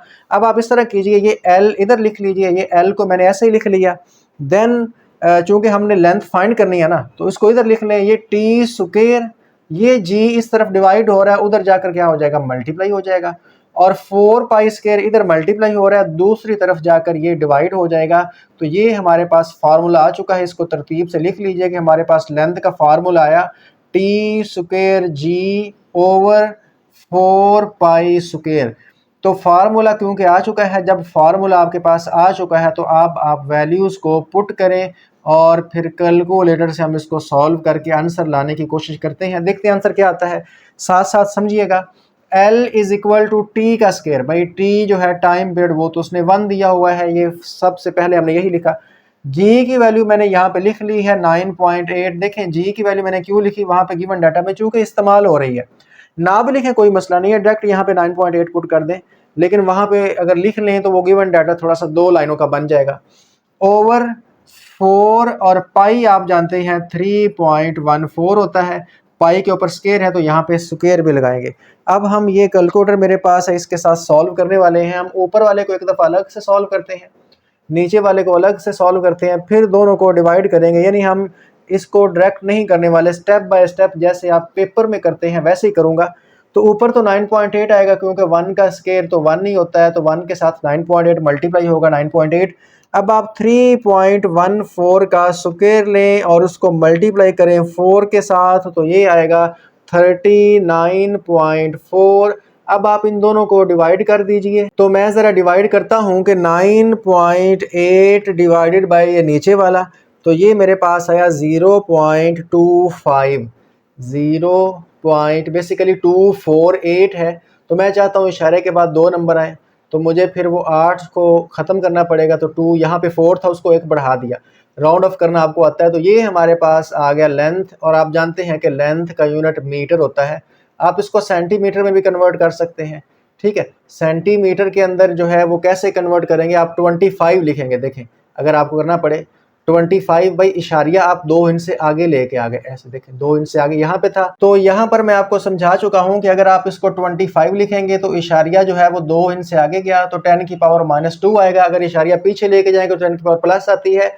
आगे लेके जाएं, राइट साइड पे लेके जाएं इशारिया, तो 10 की पावर माइनस आती है। जितने हिंद से जितने जो है हमारे पास अल्फ़ाबेट्स आगे लेके जाएं उतनी 10 की पावर माइनस, इसको मीटर लगा दें। अब आपने प्रीफिक्सेस पढ़ रखे हैं फर्स्ट ईयर में स्टार्ट में, तो जो 10 की पावर -2 है ये सेंटी होता है। जैसे 10 की पावर -3 मिली होता है, 10 की पावर -6 माइक्रो होता है, 10 की पावर -2 सेंटी और 7 मीटर वैसे लगा दें। तो ये ले मैंने इसको सेंटीमीटर में भी कन्वर्ट कर दिया। ये दोनों वैल्यूज़ आपने ज़ुबानी याद रखनी है, ठीक है। तो ये एमसीक्यूज़ के अंदर भी पूछी जा सकती हैं। उसके बाद यहाँ पे हम इसकी फ्रीक्वेंसी फाइंड करते हैं। तो 9 फ्रीक्वेंसी, स्टूडेंट्स फ्रीक्वेंसी फाइंड करना बहुत ही आसान है। इज़ गिवन एज, फ्रीक्वेंसी जो है वो क्या होगी, आप जानते हैं रेसिप्रोकल ऑफ टाइम पीरियड हमारे पास फ्रीक्वेंसी होती है 1/t। Frequency 1/t, value put करें 1/टाइम। टी की वैल्यू क्या है, टी की वैल्यू तो 1 है। तो 1/1 क्या होता है भाई, 1/1 तो 1 ही होता है। तो मतलब फ्रीक्वेंसी क्या आई, 1 हर्ट्ज़ आई। तो ये देखें फ्रीक्वेंसी भी आ चुकी है। अब आप इसका रिज़ल्ट लिख सकते हैं। यहाँ पर आप रिज़ल्ट की हेडिंग दें या आंसर की हेडिंग दें, जो आपका आंसर आया है आप उसको रिपीट कर दें। आप लिख दें कि हमारे पास जो लेंथ है, length of the simple pendulum, वो हमने फाइंड की, तो वो आई यहाँ पर 0.25 मीटर। इसके आगे लिख दें 25 सेंटीमीटर, दोनों लिख दें। और फ्रीक्वेंसी भाई आपने कहा था फाइंड करो, हमने फ्रीक्वेंसी भी फाइंड कर ली और फ्रीक्वेंसी हमारे पास आई है 1 हर्ट्ज़। तो इस तरीके से आप इसको सॉल्व करेंगे तो आपको कंप्लीट मार्क्स इसके मिल जाएंगे। स्टूडेंट्स ये डायग्राम मत बनाइएगा, आपको मैंने समझाने के लिए बनाई थी, बाकी आपने सॉल्व कर देना है। उम्मीद करता हूँ आपको ये वाला न्यूमेरिकल अच्छे से समझ आ गया होगा। वेरी इंपॉर्टेंट न्यूमेरिकल है, इसकी आप ज़रूर प्रैक्टिस कीजिएगा, बल्कि सबकी आपने प्रैक्टिस करनी है। मैथमेटिकल चीज़ें हैं, जब तक आप खुद नहीं करेंगे तब तक काम नहीं बनेगा। समझ तो आ जाएगी लेकिन खुद करने पड़ेंगे बार बार। आइए स्टूडेंट्स, अब हम इस चैप्टर का लास्ट न्यूमेरिकल नंबर 6 सॉल्व करते हैं। न्यूमेरिकल नंबर 6 की स्टेटमेंट पढ़ते हैं, बड़ी ध्यान के साथ समझिएगा। तो लिखा है कि a block of mass 5 kilogram, एक हमारे पास ब्लॉक है जिसका मैस 5 किलोग्राम है। लेट करें जिस तरीके से एक ईंट होती है 5 किलोग्राम की, लेट करें ईंट है, उसको हमने ड्रॉप किया, गिराया from a height of 0.8 metre, यानी 0.8 मीटर की हाइट से आप 5 किलोग्राम मैस का एक जो ब्लॉक है उसको गिरा रहे हैं। अब किस पे गिरा रहे हैं वो भी उसने बताया है। ऑन टू अ स्प्रिंग, नीचे एक स्प्रिंग पड़ा है, उसके ऊपर जाके वो 5 किलोग्राम का ब्लॉक लगा, और वो जो स्प्रिंग है उसके स्प्रिंग कांस्टेंट की वैल्यू 1960 न्यूटन पर मीटर दी गई है। अब ये स्प्रिंग कांस्टेंट क्या होता है स्टूडेंट्स, देखें स्प्रिंग कांस्टेंट की जो वैल्यू है ये हमें ये बताती है कि स्प्रिंग कितना हार्ड या कितना सॉफ्ट है। अगर स्प्रिंग कांस्टेंट की वैल्यू ज़्यादा होगी जैसा कि यहाँ पे दी हुई है, तो इसका मतलब वो एक मोटा और हार्ड स्प्रिंग है। और अगर इसकी वैल्यू कम होती तो फिर वो एक सॉफ्ट और पतला स्प्रिंग होता। आइए ज़रा डायग्राम बना के समझते हैं। डायग्राम बनानी हमारे समझने के लिए ज़रूरी है। लेट करें ये हमारे पास ज़मीन है और इसके ऊपर ना ये एक स्प्रिंग पड़ा हुआ है, ऐसे करके मैं यहाँ पे ये स्प्रिंग बना रहा हूँ, ऐसे करके एक स्प्रिंग है, हार्ड स्प्रिंग है। और इसके ऊपर हमने ज़मीन से 0.8 मीटर की बुलंदी से, लेट करें मैं ये आपको समझाने के लिए डायग्राम बना रहा हूँ, एक 5 किलोग्राम का जो ब्लॉक है वो गिराया। अब जारी बात है जब ब्लॉक इसके ऊपर गिरेगा तो ये स्प्रिंग थोड़ा सा कंप्रेस हो जाएगा चूंकि उसके ऊपर वजन पड़ा। और एक और बात सुन लें कि जितनी हम ज़्यादा हाइट से गिराएंगे उतना ये स्प्रिंग के ऊपर ज़्यादा फोर्स लगा के इसको ज़्यादा कंप्रेस कर पाएगा। लेट करें ना, एक ईंट है तो अगर ज़मीन के करीब से गिराएं तो नीचे कोई चीज़ पड़ी हो तो कम चोट लगती है, कम फोर्स लगाती है। लेकिन अगर जितनी ज़्यादा ऊंचाई से गिराई जाए, जितनी ज़्यादा पोटेंशियल एनर्जी होगी, जितनी हाइट ज़्यादा होगी उतनी उस ऑब्जेक्ट के पास पोटेंशियल एनर्जी ज़्यादा होती है, तो इतना वो ज़्यादा वर्क करती है। तो अब वो पूछता ये है कि find the displacement through which spring will be compressed. आपने जब इस मैस को स्प्रिंग के ऊपर गिराया तो जारी बात है स्प्रिंग जो है थोड़ा सा कंप्रेस हो जाएगा, थोड़ा सा कंप्रेस हो जाएगा। लेट करें यहाँ पे आ गया, तो वो जितना कंप्रेस हुआ है वो आपने डिस्प्लेसमेंट फाइंड करना है, वो फासला फाइंड करना है। स्प्रिंग पहले इतना था, लेट करें तो कंप्रेस होकर इतना हो गया, तो वो जो जितना डिस्प्लेसमेंट उसको कंप्रेस होने में लगा वो आपने फाइंड करना है। तो बेसिकली इसको एक्स नॉट के साथ शो करेंगे, चूँकि इसको जितना कंप्रेस कर सकता है मैक्सिमम कंप्रेस करने की कोशिश करेगा। आइए स्टूडेंट्स, मैं अब आपको डाटा जो है वो लिख के देता हूँ। देखें गिवन डाटा की हेडिंग है, हमें मैस ऑफ ब्लॉक दिया हुआ है, ब्लॉक ऑफ मैस 5 किलोग्राम, तो mass of block small m 5 kilogram लिख लेते हैं। कितनी हाइट से गिराया, height of the drop, height देखें दी हुई है हाइट ऑफ 0.8 मीटर, तो लिख लें 0.8 मीटर। स्प्रिंग कांस्टेंट की वैल्यू दी हुई है, स्प्रिंग कांस्टेंट को के के साथ डिनोट करते हैं। 1960 इसका यूनिट भी याद रखिएगा newton per metre. Gravitational acceleration या acceleration due to gravity small G आप जानते हैं 9.8 मीटर पर सेकंड स्क्वायर होता है। हमने फाइंड क्या करना है, डिस्प्लेसमेंट, यानी कि स्प्रिंग कितने डिस्प्लेसमेंट कितने डिस्टेंस तक कंप्रेस हुआ, तो वो हमने फाइंड करना है। इसको आप सिंपल एक्स के साथ भी शो कर सकते हैं अगर करना चाहें, एक्स के साथ छोटा सा नोट लगाना है वो भी लगा लें, मसला नहीं है, अकेला एक्स भी लिख सकते हैं। अब स्टूडेंट्स असल चीज़ है कि फार्मूला हम क्या यूज़ करेंगे, तो law of conservation of energy हम यूज़ करेंगे। Law of conservation of energy क्या होता है, loss in gravitational potential energy is equal to gain in elastic potential energy. अब ये क्या चीज़ है, देखें आप जानते हैं कि इलास्टिक पोटेंशियल एनर्जी क्या होती है, जब भी हम किसी स्प्रिंग को कंप्रेस करते हैं तो स्प्रिंग कंप्रेस होने की वजह से स्प्रिंग में एनर्जी स्टोर हो जाती है, जिसको हम नाम देते हैं इलास्टिक पोटेंशियल एनर्जी का। ग्रेविटेशनल पोटेंशियल एनर्जी क्या होती है, तो आप जानते हैं कि ज़मीन से जो हाइट की वजह से एनर्जी है उसको हम ग्रेविटेशनल पोटेंशियल एनर्जी कहते हैं। तो यहाँ पे बेसिकली हुआ क्या है, लॉ ऑफ कंजर्वेशन एनर्जी क्या है कि एक एनर्जी जितनी कम होगी दूसरी उतनी बढ़ जाएगी।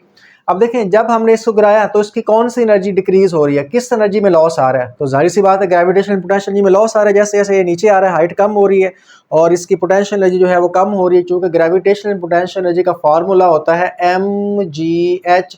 तो जैसे जैसे नीचे आएगा हाइट कम होगी उसको ग्रेविटेशनल पोटेंशियल एनर्जी कम होगी। तो जारी बात है तो इसने स्प्रिंग को कंप्रेस किया, कंप्रेस करने में स्प्रिंग के पास कौन सी एनर्जी आई, इलास्टिक पोटेंशियल एनर्जी। तो मतलब लेट करो अगर इसके पास इसको ज़्यादा हाइट से गिराएंगे, इसके पास ग्रेविटेशनल एनर्जी ज़्यादा होगी तो ये स्प्रिंग को ज़्यादा कंप्रेस करेगा। तो एक एनर्जी जो है जितनी कम हुई वो बेसिकली दूसरी एनर्जी में कन्वर्ट होगी। इसकी ग्रेविटेशनल पोटेंशियल एनर्जी ने क्या किया, इसको कंप्रेस किया, यानी इसके अंदर इलास्टिक पोटेंशियल एनर्जी को स्टोर कर दिया। तो ग्रेविटेशनल पोटेंशियल एनर्जी में लॉस इक्वल होगा gain in elastic potential energy. तो ये मैंने आपको समझा दिया। अब आप जानते हैं ग्रेविटेशनल पोटेंशियल एनर्जी होता है mgh is equal to elastic potential energy होती है 1/2 kx नॉट का स्क्वायर, 1/2 के x स्क्वायर भी लिख सकते हैं अगर आपने इसको x लिखना है तो स्टूडेंट्स ये है हमारे पास इसका मेथड कि एक एनर्जी, जैसे आपने ये पढ़ा हुआ inter conversion of potential energy and kinetic जी 11th क्लास का चैप्टर नंबर 4 लास्ट वाला जो है उसका टॉपिक था, वहाँ पे आपने ये चीज़ें पढ़ी हुई हैं। जब किसी चीज़ को गिराते हैं तो उसकी पोटेंशियल एनर्जी कम होती है और नीचे वो वर्क, वही पोटेंशियल एनर्जी जब नीचे टकराती है तो वो वर्क करने में यूज़ हो जाती है। तो ग्रेविटेशनल पोटेंशियल एनर्जी में जो कमी आई है बेसिकली वो इलास्टिक पोटेंशियल एनर्जी के अंदर एज इसको कंप्रेस करने में स्टोर हो गई है। तो जितना ये लॉस उतना ये गेन, दोनों को इक्वल रख दिया। सॉल्यूशन की मैंने हेडिंग दे ली है, मैंने आपको समझा चुका हूँ फार्मूला कैसे लगाना है यूजिंग। अब आप डायरेक्ट इसको यहाँ पे लिख सकते हैं कि हमारे पास mgh gravitational potential energy is equal to elastic potential energy 1/2 kx naught का स्क्वायर। अब स्टूडेंट्स पहले हम एक काम करेंगे कि जो चीज़ हमने फाइंड करनी है पहले हम उसको सेपरेट करेंगे, फिर वैल्यूज पुट करेंगे। हमने x नॉट फाइंड करना है तो आप x नॉट का स्क्वायर है इसको ऐसे रख लीजिए, ये 2 उधर जाकर मल्टीप्लाई हो जाएगा किसके साथ, mgh के साथ, और k उस तरफ दूसरी तरफ जाकर नीचे चला जाएगा, डिवाइड हो जाएगा। तो देखिए हमने एक्स नॉट स्क्वायर को इधर रख लिया, के उधर जाके डिवाइड हो गया और 2 इधर डिवाइड हो रहा है, उधर जाकर मल्टीप्लाई हो गया। अब इसको तरतीब से लिख लें कि हमारे पास एक्स नॉट स्क्वायर इक्वल आया 2mgh ओवर के। अब हम इसका स्क्वायर लास्ट पे ख़त्म करेंगे, तो यहाँ पे हम इसमें अब वैल्यूज़ पुट कर लेते हैं। अगर हम यहीं पे स्क्वायर रूट लेते हैं, इसका स्क्वायर ख़त्म करते तो हमें अंडर रूट साथ साथ लेके चलना पड़ेगा, तो अच्छा नहीं लगेगा। लास्ट पे जो है हम उसको स्क्वायर को ख़त्म करने वाले हैं। तो x naught square is equal to 2m, देखें मैस 5 किलोग्राम है तो 5 पुट कर दें। जी की वैल्यू मैंने यहाँ पे ऑलरेडी लिख रखी है क्योंकि यहाँ पे यूज़ होनी थी, उसने डाटा के अंदर नहीं दी, ना भी लिखे कोई मसला नहीं है, 3 चीज़ें लिख लें, यहाँ पे डायरेक्ट यूज़ कर लें। जी की वैल्यू 9.8, हाइट कितनी है, ये सेकंड नंबर पे हाइट दी हुई है 0.8 ओवर के की वैल्यू आप जानते हैं 1960 है। अब एक्स नॉट का स्क्वायर इज इक्वल टू, अब आप क्या करेंगे, कैलकुलेटर का इस्तेमाल करेंगे और ऊपर वाले तीनों को मल्टीप्लाई करेंगे। ये 5 2 10, 10 को आप ज़रब दें 9.8 के साथ और इसको मल्टीप्लाई करें 0.8 के साथ, तो तीनों को मल्टीप्लाई करने से आया 78.4 आया और नीचे 1960 वैसे ही लिख दें। अब इन दोनों को आप डिवाइड कर लें, x naught square is equal to, इसको मैं डिवाइड करता हूँ 1960 पे, तो ये आएगा जी 0.04, 0.04। इससे अगले स्टेप में यहाँ पे करने वाला हूँ ऊपर, ताकि आपको क्लियर नज़र आए। देखें अब हमें चाहिए एक्स नॉट चाहिए, स्क्वायर हमें नहीं चाहिए, तो हम क्या करेंगे, यहाँ पे लिखेंगे, इसके बाद ये लिखेंगे कि टेकिंग स्क्वायर रूट, हमें यहाँ पे स्क्वायर रूट लेना है ऑन बोथ साइड्स, दोनों तरफ हम स्क्वायर रूट लेंगे। तो इसके बाद आसान स्टेप है, आप जानते हैं, यहाँ पे ये x naught square is equal to 0.04 है। मैंने एक दफ़ा इसी को ऊपर उतार लिया, ऐसे ही लिख लिया। अब इस तरफ भी स्क्वायर रूट ले लेते हैं और इस तरफ भी स्क्वायर रूट ले लेते हैं। यहाँ पे ये स्क्वायर के साथ स्क्वायर रूट कट जाएगा, आप जानते हैं, तो ये एक्स नॉट आया। इसका आप अंडर रूट ले लें, 0.04 का अंडर रूट लूँगा तो ये मेरे पास आएगा 0.2, 0.2 और ये आप जानते हैं इसका यूनिट मीटर आएगा। अगर आप इसको सेंटीमीटर में कन्वर्ट करना चाहें तो 20 सेंटीमीटर आएगा। आपको इशारिया 2 इंच से आगे जाना पड़ेगा, जीरो अपनी तरफ से लगानी पड़ेगी। लेकिन यहाँ तक आंसर ठीक है क्योंकि बुक के अंदर आपको यही आंसर उसने शो करवाया हुआ है। तो स्टूडेंट्स देखें, मैंने आपको सारे न्यूमेरिकल समझा दिए। ये डायग्राम आपने नहीं बनानी, पेपर में मैंने आपको समझाने के लिए बनाई थी। तो मैं उम्मीद करता हूं कि आपको चैप्टर नंबर 14 के न्यूमेरिकल्स आसानी के साथ समझ आ गए होंगे और अब आप इनको खुद इजीली सॉल्व करने के काबिल हो गए होंगे। अगर वीडियो पसंद आई हो तो वीडियो को लाइक कर दें। इसी के साथ मुझे इजाज़त दीजिए। अल्लाह हाफिज़।